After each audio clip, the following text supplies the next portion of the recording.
Did you know your body's health depends on a microscopic layer most people have never heard of?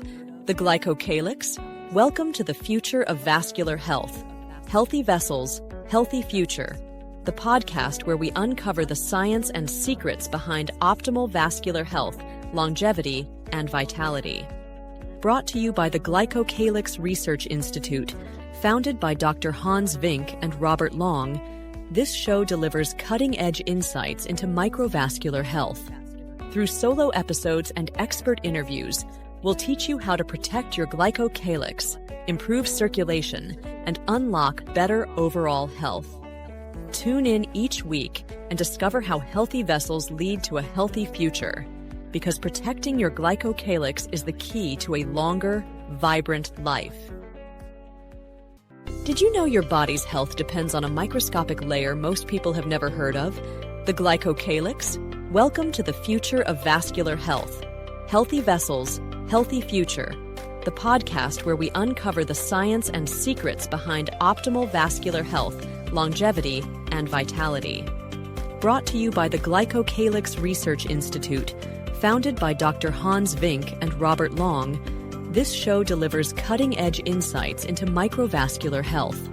Through solo episodes and expert interviews, we'll teach you how to protect your glycocalyx, improve circulation, and unlock better overall health. Tune in each week and discover how healthy vessels lead to a healthy future, because protecting your glycocalyx is the key to a longer, vibrant life. If we look at the real data, so this graph shows for different sizes of blood vessels. So you have larger vessels, of 8 microns and larger, and your smallest capillaries on the left of 5 microns in diameter or 6 microns in diameter. So what we did, we compared the number of capillaries on the left-hand side of that previous slide. That's a reference level, we call it 100%. And then we look at the numbers of capillaries perfused under high flow on the right-hand side of the slide. And then we compare those numbers, and it shows that in young, healthy controls, if blood flow goes up, and we can, blood flow can go up for different reasons. And in this study with Bart, we used what we call an oral glucose tolerance test. So people drink a high sugar concentration drink on a controlled manner. So it's like 75 grams of sugar.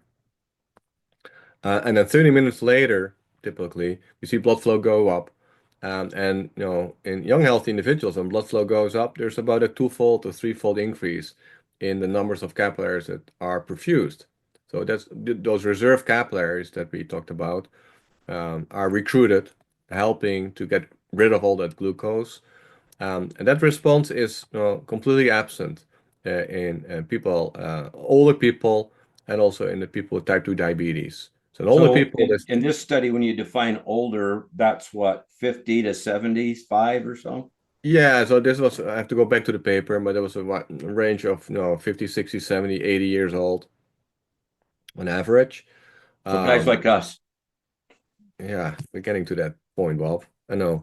Although, we still have a good recruitment capacity, so we don't fit in this curve. But then again, the absolute number of capillaries might be okay in the older people, but doesn't increase anymore during a challenge. And in type 2 diabetes, the absolute number goes down even at resting levels, but also there's no recruitment capacity. So to summarize that study, if you go back, this totally illustrates the slide you just showed before this. Yeah, so this slide. That all these people are in this, some degree in the C and D, not in the A and B. Yes. So especially the type 2 diabetes, there's no increase, but also that the lower number, I didn't show you the absolute numbers on the resting conditions here yet.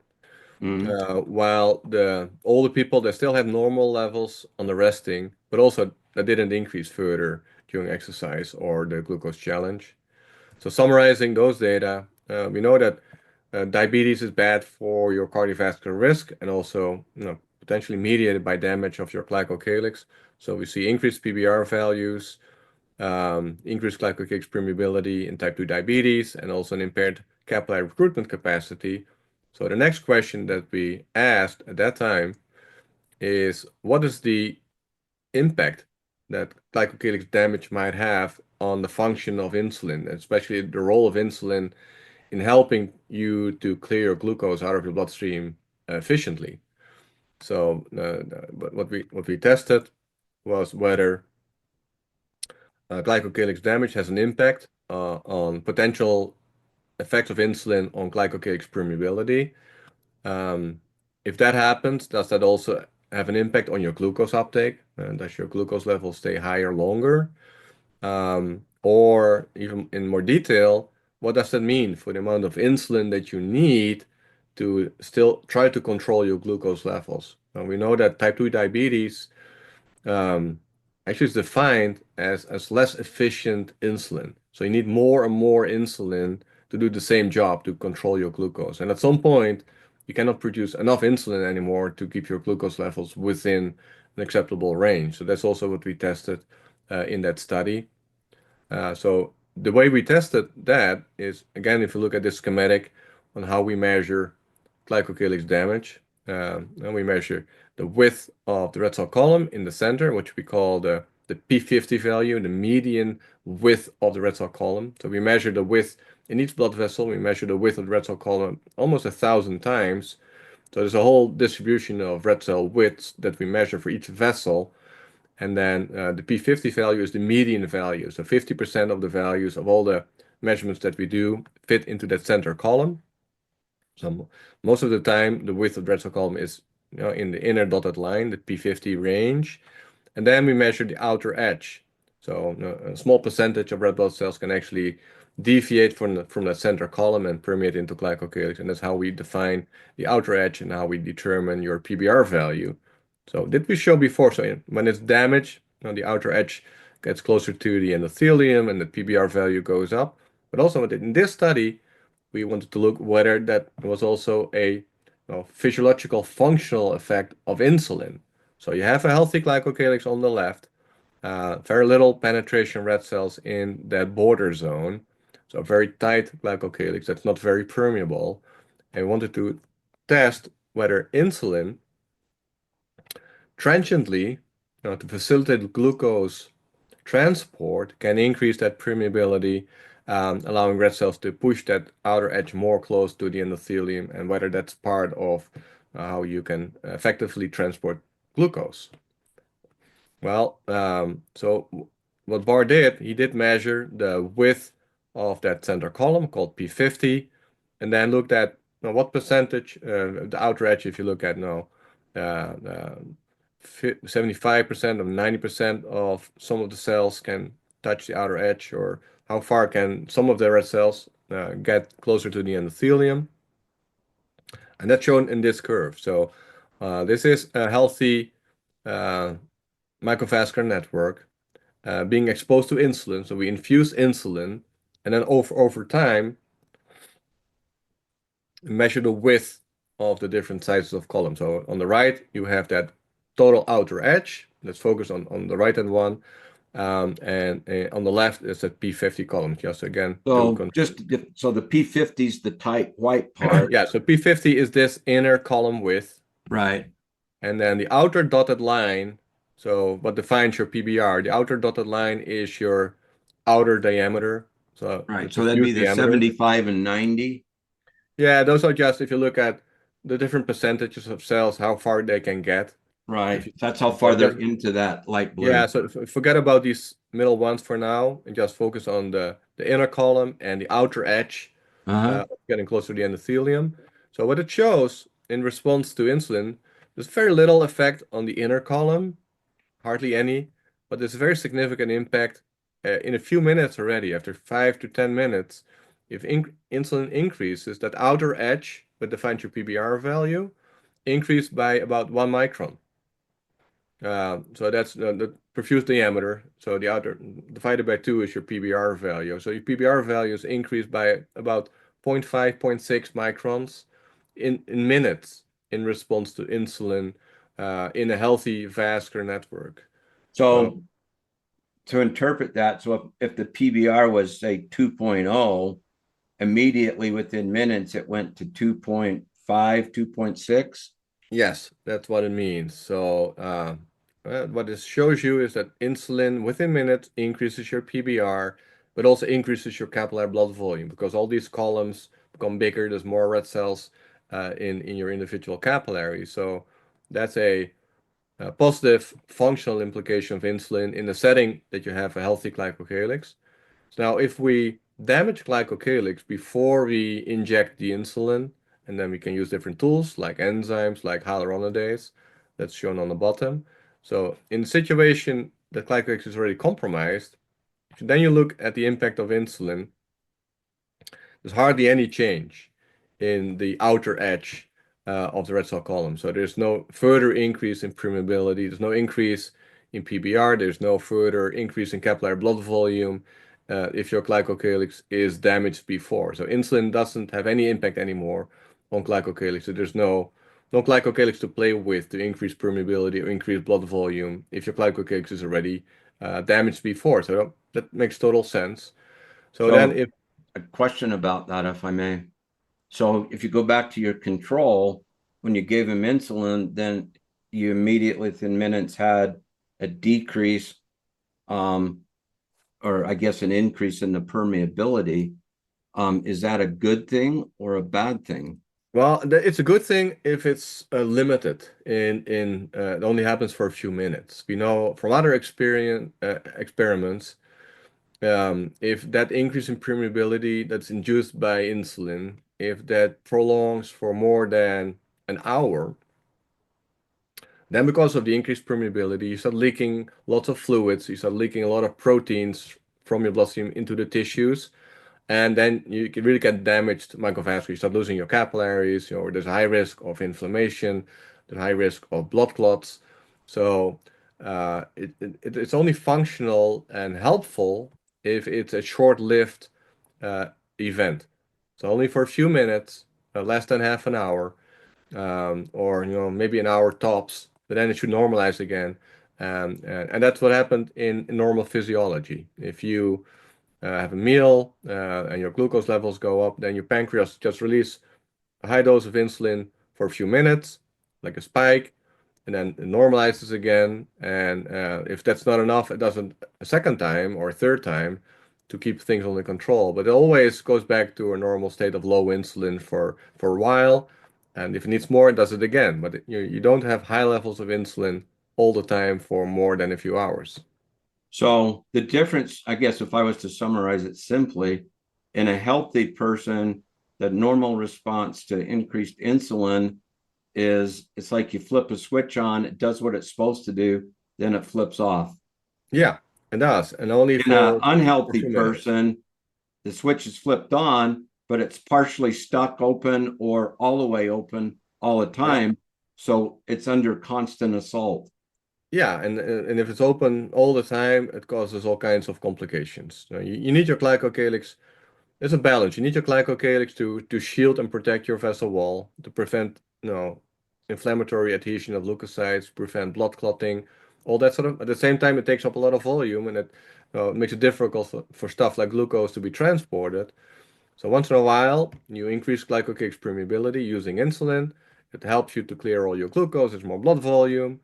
And you expose yourself to a little increased risk of inflammation and blood clotting, but only for a few minutes. Doesn't really cause any damage. But no, that shouldn't prolong for more than like 30 minutes up to an hour. Yeah, so this just reminds me, when we first started working together, I engaged you for a study that I did. You probably remember this. That's when I bought the first 3 GlycoCheck units, clear back in 2011-12, was that study we did where we had people that we had controlled their diet, and then we wanted to compare the results with the endopath to the GlycoCheck, as far as we're trying to understand these things. And so we had people on a controlled diet, and then we gave them a challenge. And you'll remember the challenge we gave them was a typical American challenge, drive-through meal at McDonald's. I think we had a quarter pounder with cheese, a large fry, and a large Coke. And so you remember what happened with those people. And we were kind of shocked because you had just been doing this data, but it really was illustrated in those people that even were controlled when we gave them this meal as far as the time it took us. And we measured them through a long period of time, 24 hours, to see what their response was. So do you remember the results of that? Yeah, if I remember correctly, Bob, it took more than 8 hours for them to recover from the McDonald's challenge. So the PBR values went up and stayed up for a long, long time. It took 8 hours to get back to normal control levels. Yeah, and there was what we also found there was even a difference between the control group. There were, based on the health of their glycocalyx that we measured, there was even a difference. Some people were still exposed 12 hours later. Yeah. So what you're talking about was really driven home in that study that we did. Yeah, so it's very personal how you respond, also depending on your baseline condition. So in this controlled setting, so these were experimental animals with healthy glycocalyx and then acutely damaged with hyaluronidase. So if we look at the impact on glucose uptake with and without glycocalyx damage, that's shown on the left. So at time 0, there was a high glucose infusion into the bloodstream, and it shows you that blood glucose levels go up, and then they go down again when the glucose is transported from the bloodstream into your different tissues in muscle, for instance. And then the black curve is the control. The red curve is after glycocalyx damage with hyaluronidase. And typically, in this acute setting, the glucose uptake was still okay. Didn't slow down that much, maybe a few percent, and not really. However, if we look at how much insulin was released to be able to have that similar controlled uptake of glucose, it shows on the right-hand side. So also, shortly after glucose goes up, then insulin levels go up to facilitate the glucose uptake. But it showed that there was an increase of 56% in the amount of insulin that needed to be released by the pancreas to have the same impact on glucose uptake. So your microvascular system was way less efficient. You needed way higher concentrations of insulin to have the same impact on glucose uptake. And another way of testing that is to look at over time after insulin infusion. There's another experiment in which we infuse certain levels of insulin. We also infuse glucose levels, and then to see how much of the glucose is transported while the insulin levels are high. And then it shows that the decline in glucose levels is much slower after you damage your glycocalyx with hyaluronidase. So then if you look at this slope, so this is a logarithmic scale of glucose, and this is the time after insulin injection. If you calculate the slope of this line, so it goes much slower after glycocalyx damage. That's shown on the right-hand side. So that KIT factor is your glucose disposal rate, the slope of that line. Significantly drops after glycocalyx damage. So there is, a clear impact of damaging your glycocalyx, and then insulin is not as effective anymore in clearing your glucose. So if I could pause you there, I just want to talk a little bit about this because I think it's really important for our audience to understand the work that we've done together the last many years was not only to understand, first of all, what glycocalyx did. You first had to get those images to prove to the world that it was even there. Then you'd spent already 20 plus years before I even met you with your research groups, understanding why is it in the body, what does it do, what does it control, and all of those kinds of things. And then as you progressed with your studies, then you got into, okay, what kinds of things actually impact or break down the glycocalyx, which leads to this progression of disease that we keep talking about all these months. They all have an acute impact on breaking down the glycocalyx. So for just a second, I want you to talk about the enzymes that are and how those are in the body naturally and the impact that they have on glycocalyx. Because in your experiments, you always use like hyaluronidase or different things. So could you talk a little bit more just about that? Well, those enzymes are natural enzymes that your body produces itself. So glycocalyx is continuously produced and broken down. So two of the main components of glycocalyx are the heparan sulfate glycosaminoglycans and sugar chains and hyaluronic acid. And your body's own enzymes to break those down is heparinase and hyaluronidase, which are very similar because the structures of those glycosaminoglycans are very, very similar. But that usually is very tightly controlled. And unless there is some disease that pushes your body to produce more of those enzymes, like an immune disease or inflammation or other challenges that activate your endothelium, all the risk factors that you know of, not only in increased levels of oxygen radicals that are damaging for your glycocalyx, but also pushes your body to release more of those enzymes. And some of those enzymes are also released by the circulating immune cells, leukocytes. So when you trigger your immune cells, when they become really sticky, not only they become more sticky, but they spit out a lot of enzymes. And that's helpful for them because the enzymes they spit out break down glycocalyx locally where they do, and they need a degraded glycocalyx to expose your endothelium where all these adhesion molecules are presented for the immune cells to stick to and then to penetrate into the tissues. So yeah, those are natural enzymes that are low levels under normal conditions. But in different patient groups that we looked at, those levels significantly go up and have a significant contribution of the level of glycocalyx damage that these patients experience. So, we're talking about diabetes, type 2 diabetes, pre-diabetes, all these things. So it's clear that these patients have an autoimmune deficiency that's also probably driving the assault, not only from the glucose, but also from the enzymes that are being produced that are also contributing to the breakdown of the glycocalyx. Is that a fair statement? Well, have to be careful with definition. So activation of your immune system, yeah, that happens. Autoimmune responses is something else. There's people that without any obvious challenge, the body starts attacking your own organs, like in type 1 diabetes. For some reason, your immune system thinks your pancreas is a bad thing and needs to be destroyed. And then your immune system starts attacking your pancreas. So that's autoimmune. So by itself, the immune system gets activated for unknown reasons and then damages some of your organs. But activation of your immune system, so inflammation basically, is a key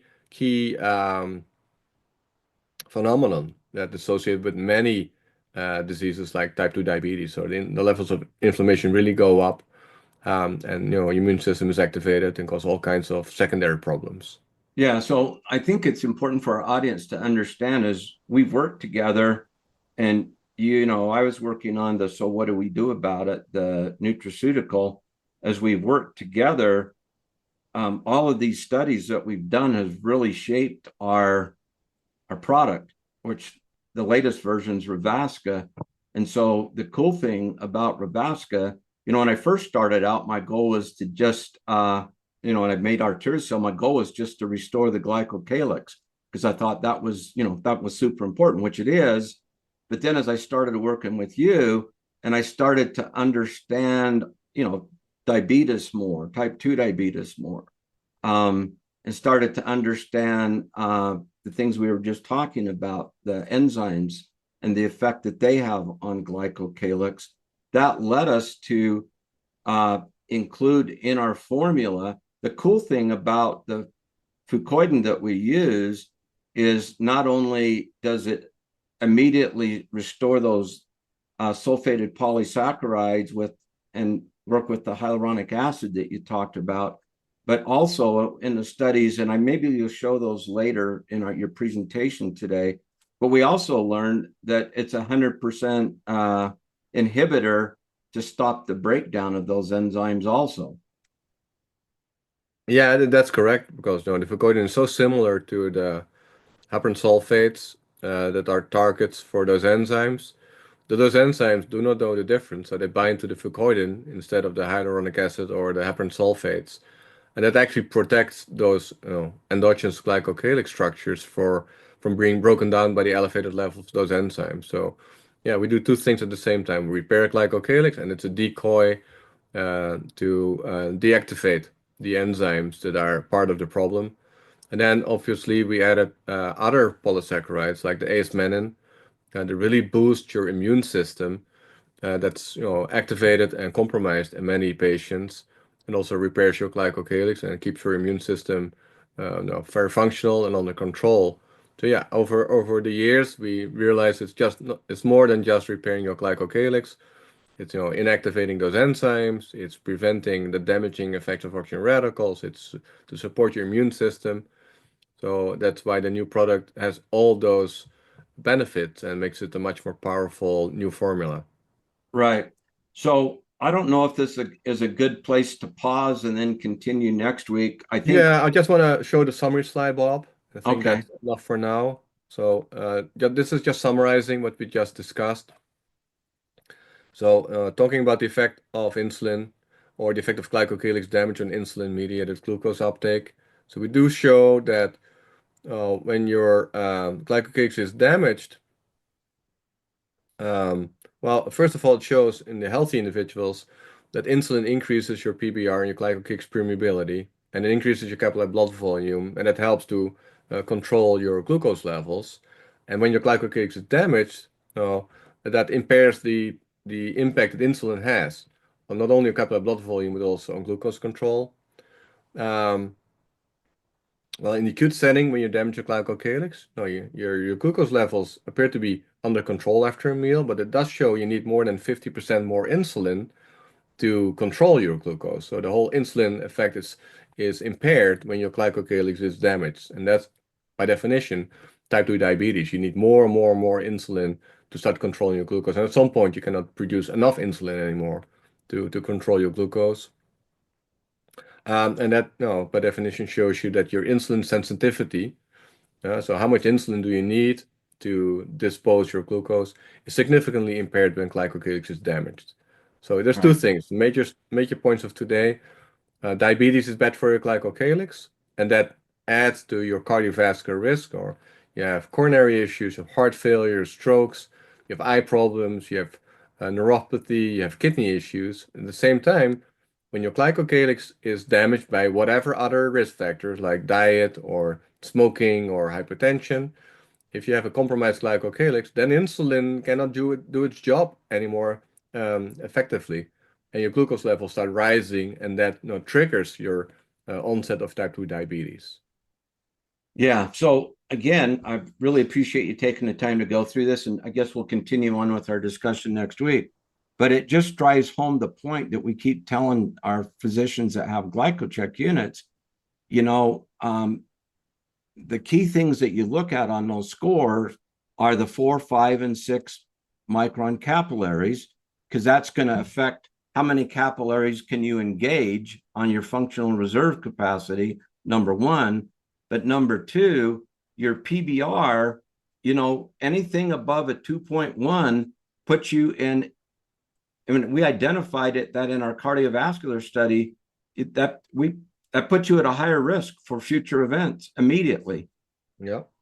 So I tried to get it down as low as possible. So we want to get that, 2 and below, and we want to get your 4, 5, and 6 micron capillaries, and then your functional reserve capacity up as high as possible, because then your body's going to really do what it was designed to do. It wants to heal itself and be as healthy as possible.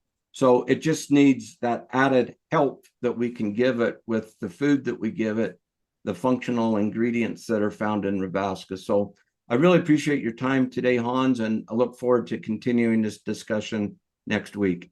Thanks for listening to The Future of Vascular Health. Healthy vessels, healthy future. If you're ready to take charge of your health, it's time to check out Revasca. This powerful supplement is designed to protect your glycocalyx, the microscopic layer that keeps your blood vessels healthy and strong. Revasca can help support your heart health, improve circulation, and even reduce high blood pressure. It's also great for boosting brain function, keeping your kidneys healthy, and preventing vascular complications before they start. Think of it as a way to keep your body running smoothly so you can live longer, feel sharper, and stay active. Don't wait. Take the first step toward better health today. Visit glycocalyx.com to learn more about Revasca and how it can help you protect your future.